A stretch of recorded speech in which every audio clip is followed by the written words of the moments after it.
시장을 면밀하게 들여다보는 시간, 오늘의 코인 진행의 권지영입니다. 오늘 시장의 분위기 나쁘지는 않습니다. 어제 굉장히 올라온 코인들이 많기 때문에 그 속에서 흐름을 조금 유지해가는 듯한 모습인데요. 그래도 더 오르지 않을까라고 기대를 했었던 마음이 약간은 식어가는 것 같아서 이 부분에 대해서는 아쉽다라고 느끼시는 분들도 있으실 것 같습니다. 그래도 오늘은 전문가님 모시고 또 시장에 대한 얘기를 들어보는 날이니까요. 향후 추이를 좀 지켜보면서 시장 전반에 대해서도 얘기 나눠보도록 하겠습니다. 우선 간밤에 마감됐던 뉴욕 증시 상황부터 살펴보도록 하겠습니다. 주요 3대 지수는 일제히 빨간불 켤채로 마무리가 됐습니다. 다우지수 0.13% 상승하면서 39,169선에서 마무리가 됐고요. 나스닥 지수 0.83% 올랐습니다. 17,879선에서 또 S&P 500 지수도 0.27% 상승하면서 5,475선에서 장 마쳤습니다.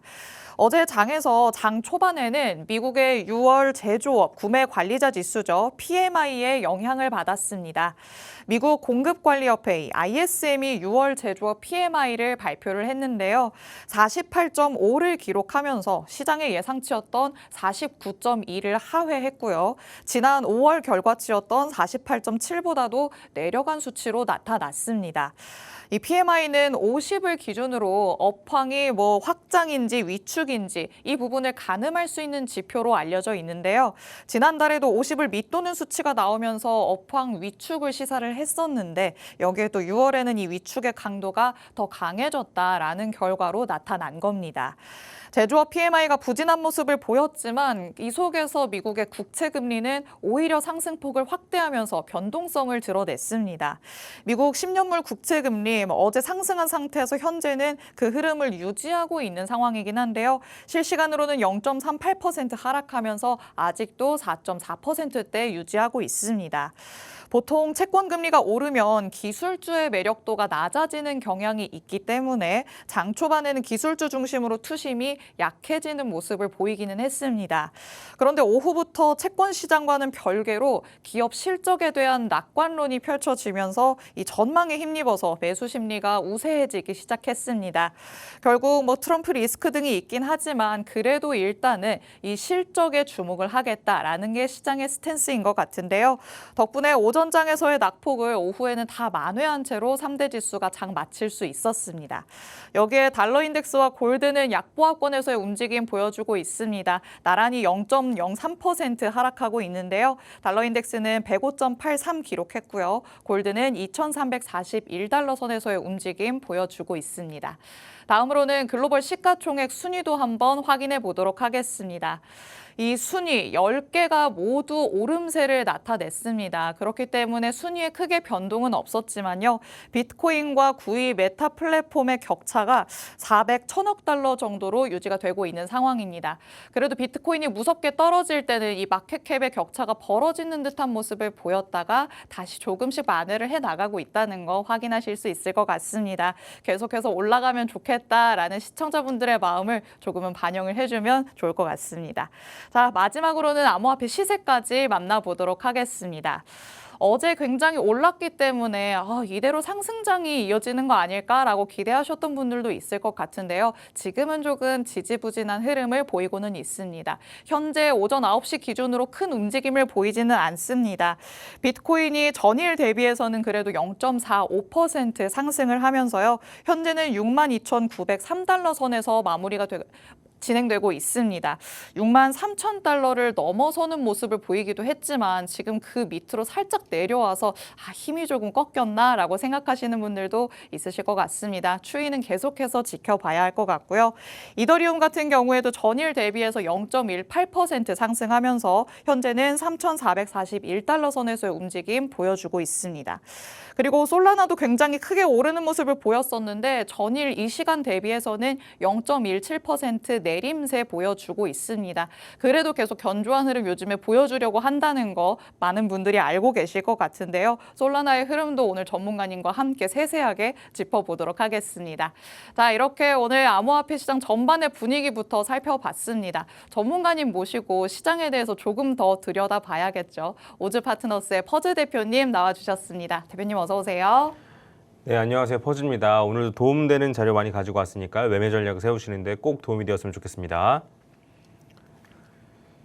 네, 대표님께서는 뭐 시장 전반을 다뤄주실 때도 있고 하나를 콕 집어서 다뤄주실 때도 있습니다. 그런데 오늘은 뭐 하나를 콕 집어서 얘기를 해주시려고 하는 것 같거든요. 전문가님, 오늘 솔라나에 대해서 얘기를 하신다라고 제가 얼핏 들었어요. 솔라나가 이제는 조금 날아가려는 아이인가? 라는 생각이 많이 들게끔 만들거든요, 요즘. 어떻게 봐야 될까요? 이미 많이 날았어요. 이제 끝인가요? 네, 뭐 그런 건 아니고 이거는 조금 이따가 한 중간쯤에 얘기하려고 했었었는데 네. 솔라나가 어떤 코인인지를 먼저 이해하시는 게 중요해요. 그렇죠. 네, 솔라나는 이더리움과 친구들을 맡고 있는 애예요.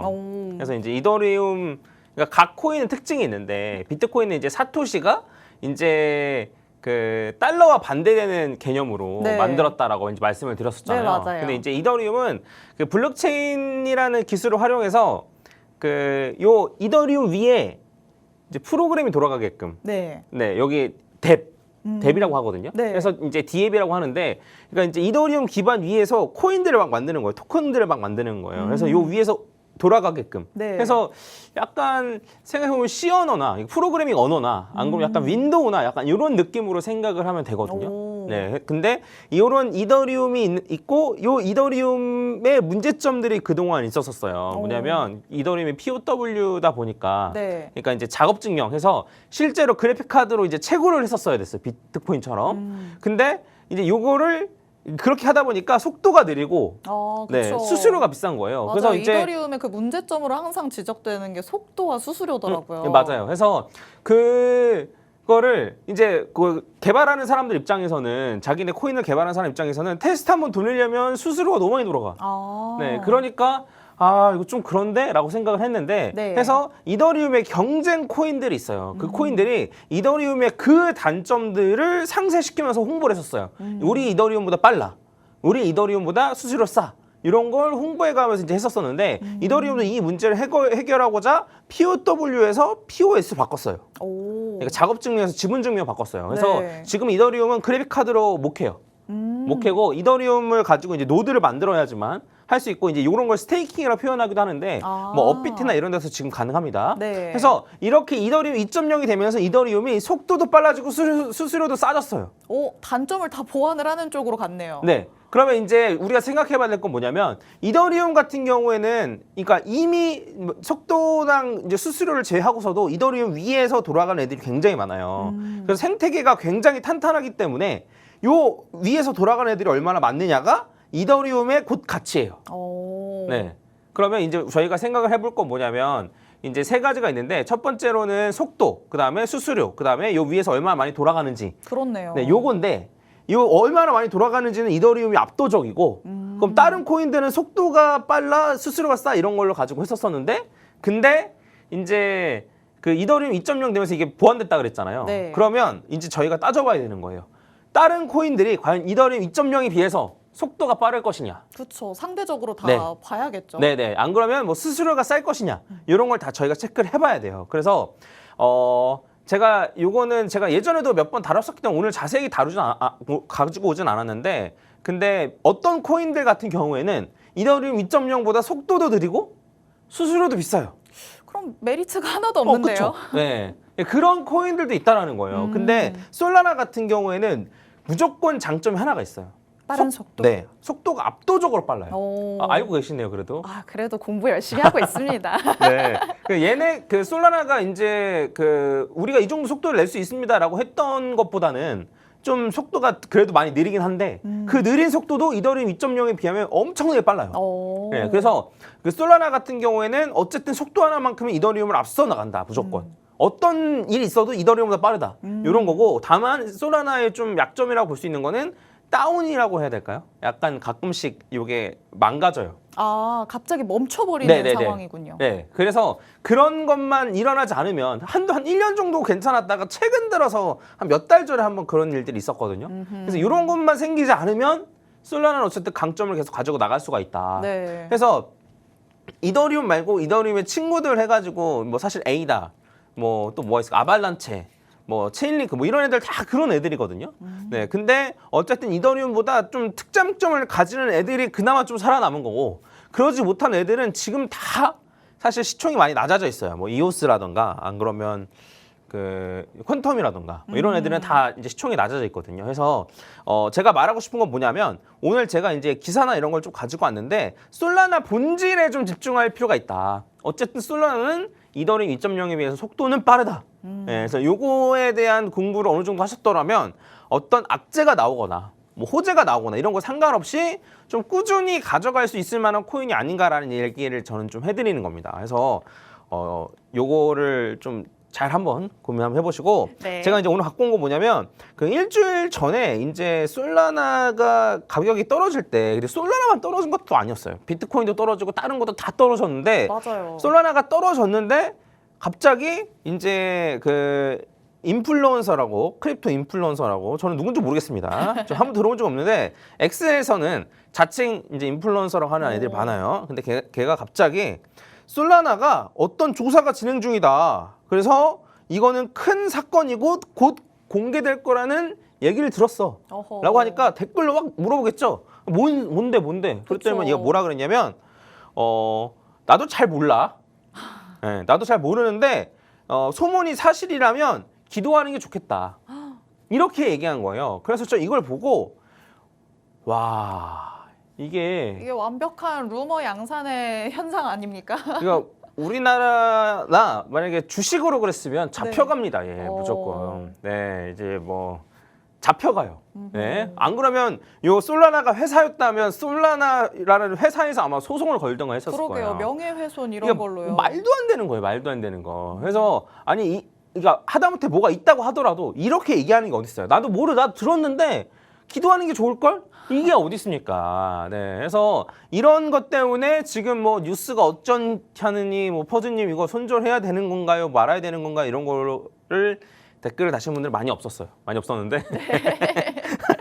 많이 있다는 줄 알았네요. 네. 아니 근데 다른 데 많았을 거예요. 네. 네. 근데 이제 그 저랑 같이 진행하신 분들은 어쨌든 이게 중요하지 않다는 걸 아니까. 네. 그래서 이게 실제로 기사가 난 시점이 언제냐면 요때면 언제냐면 가장 최근 들어서 최저점일 때 기사가 났어요. 아. 네. 그래서 어쩐 의도가 있다라고밖에 좀 생각이 들지 않는데, 그러니까 이제 다른 사람들을 손절시키고 본인이 사거나, 뭐 아니면은 이제 뭐 딱 그 공포감을 확산시켜서 다른 사람들이 못 사게끔 하거나, 네, 이런 생각밖에 안 드는데 어쨌든 요 기사가 난 시점에 올라갔다. 네, 원래는 이제 그런 기사가 나오면서 뭐 실제로는 이러한 뭐 문제가 있었고 이래서 떨어질 거라고 사람들은 생각했지만 실제로는 반대로 갔다. 오. 이런 얘기고 그 다음에 이거 이후에 한 며칠 지나서 어제도 소개하셨던 것 같은데 네, 솔라나 맞아요. ETF 신청 뉴스가 나왔죠. 네, 그래서 그러니까 우연인지는 모르겠어요. 우연인지는 모르겠는데 그러한 공포감을 조성하는 뉴스를 내보내고 나서 어쨌든 이러한 뉴스가 나와서 좀 솔라나 가격이 많이 올랐다. 그래서 실제로는 이때가 이제 ETF 신청 때문에 오른 거거든요. 그래서 이때 꽤 많이 올랐어요. 그래서 이 저점에서 고점까지 하면 한 20% 정도는 오른 것 같은데, 그래서 그 제가 이제 말씀드리고 싶은 건 뭐냐면 휘둘릴 필요가 없다. 네, 이런 말씀 좀 드리고 싶었던 거예요. 그래서 네. 그 솔라나 본질의 가치에 집중하면, 그러니까 옛날 영상들을 뒤져보시면 아마 아시겠지만 제가 이제 FTX가 파산할 때 그때 FTX가 많이 갖고 있다라는 이유만으로 솔라나가 떨어졌거든요. 오. 네, 그래서 제가 이건 말도 안 되는 이유다. 네. 해서 그때도 이제 솔라나 괜찮다라는 말씀을 드렸었는데 결국에는 솔라나가 크게 반등하면서 어쨌든 가격이 뭐 지금 정도 가격까지 많이 올라왔습니다. 그래서 사실 작년 한 해를 통틀면은 솔라나가 거의 주인공이라고 할 수 있었을 정도로 많이 올랐는데, 그래서 솔라나의 본질적인 가치에 좀 집중을 해주셨으면 좋겠고, 그다음에 하나 더 제가 이제 말씀드리고 싶은 건 뭐냐면 이 ETF가 과연 될까? 네. 이게 궁금하실 거 아니에요? 맞아요. 네. 사실 이더리움은 이제 진짜 나올 거라는 걸 알고 있는 거지만 솔라나는 신청을 이제 막 했다라는 거기 때문에 네. 그리고 아직 이더리움도 나오지도 않았는데 솔라나 이거 시기상조 아닙니까? 라는 의견들이 많잖아요. 진짜 나올 수 있는 거 맞는 걸까요? 저도 시기상조라고 생각해요. 솔직히 네. 말씀드리면 시기상조라고 생각합니다. 네. 근데 이제 저희가 요거는 좀 생각해봐야 될 게 뭐냐면 일단은 SEC는 솔라나가 증권이라고 주장해요.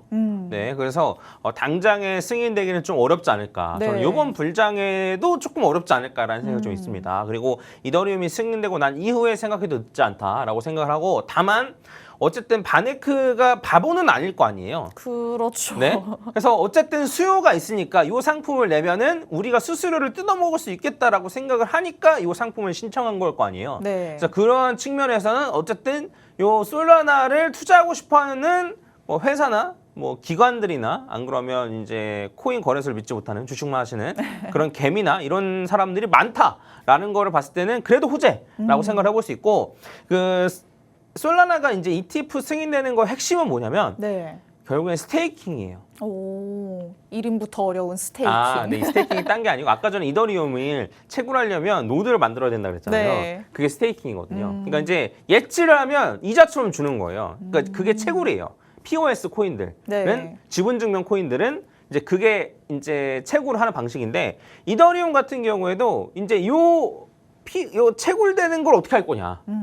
그러니까 왜냐면 이제 이더리움을 사 모을 거 아니에요. 네. ETF 하려면. 그러면 요거를 갖고 있는 것만으로 인해서 이더리움이 생긴단 말이에요. 그렇죠. 그럼 그 이더리움을 ETF를 산 사람들한테 나눠주면 증권이 돼요. 아, 그렇죠? 네. 그럼 이게 이상해지는 거란 말이에요. 어떻게 해야 될? 그러게요. 네, 어렵단 말이에요. 그래서 그 이제 SEC가 얘기한 거 뭐냐면 너네 스테이킹 관련 내용 빼버려. 아, 그런 걸 요청했었어요. 네. 이더리움 이제 ETF 신청한 이제 이런 회사들한테 요런 너 스테이킹 관련된 내용 빼버려. 이런 걸 요청을 했거든요. 네. 그러면 그래도 어쨌든 이더리움 잔뜩 갖고 있으니까 스테이킹 할 건데 그럼 그거에 대한 수익은 어떻게 할 것이며 네. 이런 문제들이 어쨌든 있단 말이에요. 그래서 솔라나도 똑같은 문제가 있다라는 거예요. 네, 솔라나도 만약에 ETF로 만든다라고 하면 그 스테이킹 물량을 어떻게 할 건지 이런 거에 대한 문제가 어쨌든 있을 것이다. 그래서 이더리움이 어떻게 진행되냐에 따라서 솔라나도 이제 요거를 어떻게 할지가 좀 정해지지 않을까라고 생각을 하고, 저 개인적인 생각으로는 그냥 스테이킹으로 나오는 거 너네 다 가져. 대신에 수수료를 제로로 해줘. 뭐 이런 건 아. 어떨까라고 생각을 하는데 네. 이게 법적으로도 가능한지 제도적으로 가능한지 이건 잘 모르겠어요. 그래서 요거는 이런 문제가 있다. 솔라나가 요 ETF 상품으로 만들어지는 데는 이런 문제가 있다라고 좀 생각을 해주시면 될 것 같습니다. 네, 오늘 퍼드 대표님과 함께 솔라나에 대해서 조금 더 집중 탐구해보는 시간을 가져보고 있습니다. 우선 솔라나가 무엇인지부터 알아야, 이 근본적인 가치부터 알아야 제대로 알고 투자를 할 수 있겠죠. 솔라나라는 게 어떤 기반으로 운영이 되고 있는지, 이더리움 대비해서 속도가 어떤 장점을 가지고 있는지 이런 부분을 또 짚어주셨고요. 또 솔라나 관련돼서 루머 아닌 루머를 또 만나봤습니다.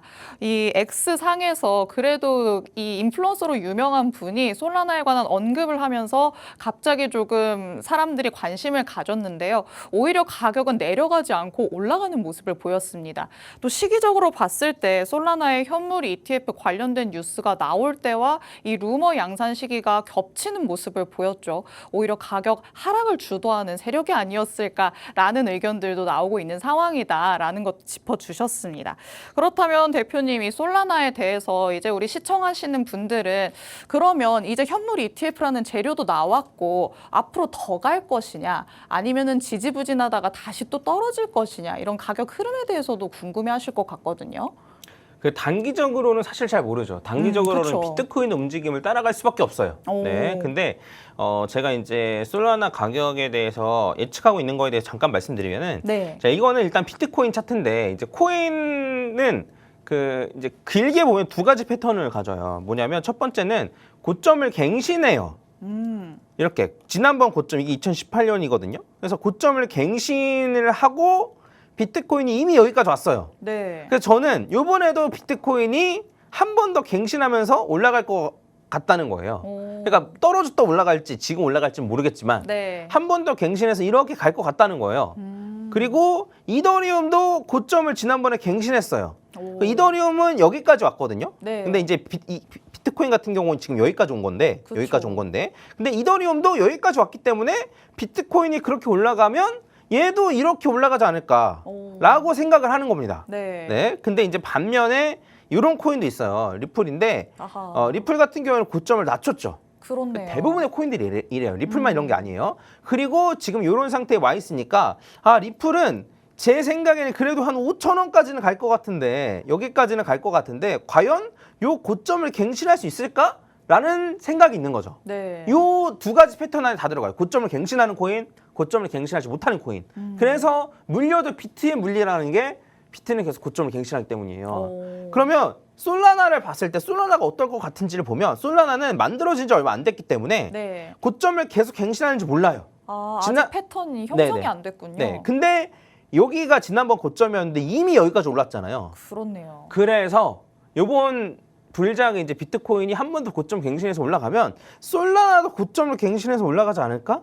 라고 저는 예측하고 있어요. 네. 네, 이럴 가능성이 저는 매우 높다라고 생각을 하거든요. 그럼 이렇게 된다라고 치면 어디까지 올라갈까가 네. 결국엔 궁금한 거잖아요. 그래서 요거 같은 게 일반적으로 3배에서 4배 정도 올라가요. 요거는 엘리엇 파동 관련된 건데 요거는 뭐 지금 설명드리기엔 조금 시간이 없으니까. 네. 그래서 일반적으로 이제 361.8 정도 자리나 423.6% 정도 자리까지 올라간다 보면 되는데 이게 900달러에서 한 1000달러 정도예요.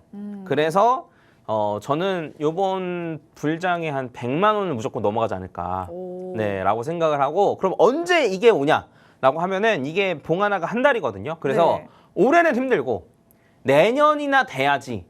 네, 전에도 말씀드렸듯이 비트코인의 불장 끝에서 알트코인들이 폭발한다 그랬잖아요. 맞아요. 그때 가서야 이 가격에 도달하지 않을까라고 생각을 하는 거예요. 그래서 솔라나 많이 올라갈 때 저한테 물어보신 분들이 많아요. 언제 살 수 있냐, 솔라나. 네. 너무 계속 오르기만 했는데 이거 도대체 언제 사냐. 근데 이렇게 조정을 받았을 때 과연 사신 분들이 얼마나 될까. 이게 기회처럼 안 느껴져요. 그러니까 그 요청을 다 들어줬는데 네. 이 가격대에 오면은 제가 솔라나 진짜 살게요라고 해서 그래 알겠다 하면서 그 가격대까지 내려줬는데 네. 과연 샀을까? 그래서 저는 좀 여유를 가지고 좀 길게 보고 네. 지금 사도 되냐고 물어보시면은 저는 좀 기간을 좀 길게 잡고 한 몇 달 정도 분할로 적립식으로 매수한다 생각하고 사시면 여전히 괜찮다라고 생각을 합니다. 그래서 목표가는 변경될 수 있겠죠. 네. 근데 이거는 제가 나중에 그때 변경될 때마다 이제 언급을 좀 드리고 만약에 갖고 계신 분들은 조금 길게 생각을 하시는 게 어떨까라고 생각을 합니다. 네, 이 코인의 가격 흐름 패턴에 대해서도 짚어주셨습니다. 두 부류로 나뉜다라고 말씀을 해주셨는데요. 보신 것처럼 비트코인 그리고 이더리움 같은 경우에는 가격 흐름의 패턴이 계속해서 고점을 갱신해 가는 모습을 보였습니다. 하지만 또 다른 알트코인들을 봤을 때 고점을 점점 낮춰가는 듯한 패턴을 보이기도 합니다. 그런데 이 솔라나가 지금 쟁점인 건데 솔라나는 생긴 지 얼마 안 됐기 때문에 고점을 갱신하는 패턴인지 고점을 낮춰가는 패턴인지 아직까지는 확인이 어려운 것으로 나타나고 있습니다. 그래도 우리 대표님께서는 이 솔라나의 가격 흐름 패턴을 두고 그래도 비트코인과 비슷한 흐름을 보이지 않을까, 고점을 갱신하고 더 위로 올라갈 수 있지 않을까라고 조심스럽게 예측을 하고 계시거든요. 그런데 이런 흐름 패턴을 두고 보자면 단기적으로 봤을 때는 어떻게 될지 예측하기 쉽지 않습니다. 조금 중장기적인 관점으로 보고 고점을 정말 갱신해서 날아 올라갈 수 있을지 두 눈으로 확인을 하는 게 좋겠다라고 말씀을 하시니까요. 이 가격 추이를 조금은 여유로운 마음으로 길게 놓고 보시면 좋을 것 같습니다. 자, 그럼 저희 방송 시간 이제 다 되어 가는데 우리 대표님 시청자분들 위해서 마지막으로 한마디 해주실 수 있을까요? 뭐 장이 좀 어렵고 지루하긴 한데 근데 이럴수록 좀 미리 많이 공부한 사람만이 좀 흔들리지 않을 수 있어요. 그래서 이번 기회에 한 번 더 공부해 보시고 좀 장기적인 안목을 갖추셨으면 좋겠습니다. 네, 지피지기면 백전백승이다라고도 하죠. 시장에 대해서 정확하게 공부하고 알아야 우리가 또 성공적인 투자 전략을 세워갈 수 있을 것 같습니다. 대표님과는 이렇게 얘기 마무리 지어보도록 하겠고요. 저희가 오늘 준비한 내용 여기까지입니다. 본 방송에서 제공해드리는 정보는 투자 판단에 대한 조언일 뿐 해당 자산의 가치 또는 상승 하락을 보장하진 않는다는 점 꼭 유의해 주시기 바랍니다. 저희는 그럼 내일 이 시간에 더욱더 알찬 내용으로 돌아오도록 하겠습니다. 시청해주신 여러분 고맙습니다.